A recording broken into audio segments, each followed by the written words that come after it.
Pemirsa, jadwal latihan perdana tim Bali United diagendakan pada Senin 3 Agustus lusa.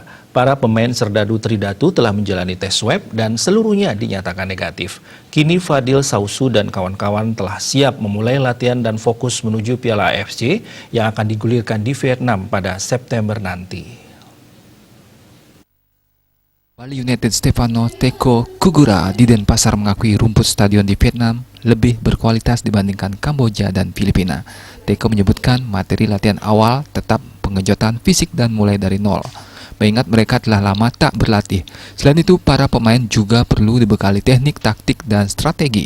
Ia mengakui sudah pernah ke Vietnam dan Bali United akan fokus di Piala AFC dulu. Usai melakoni laga di Vietnam, tim Bali United baru konsentrasi menghadapi kompetisi Liga 1 di Stadion Sultan Agung Bantul, Oktober nanti.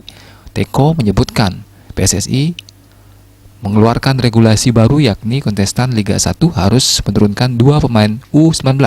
Untuk itu Bali United juga memanggil 2 skuadnya di Timnas U19. Mereka adalah Komang Tri Artawiguna dan Kadek Dimas Satria Adiputra.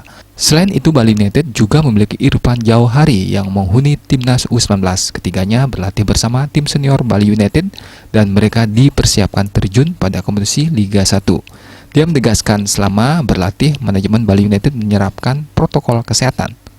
Misalnya, yang terlibat dalam latihan hanya pemain, pelatih, dan ofisial.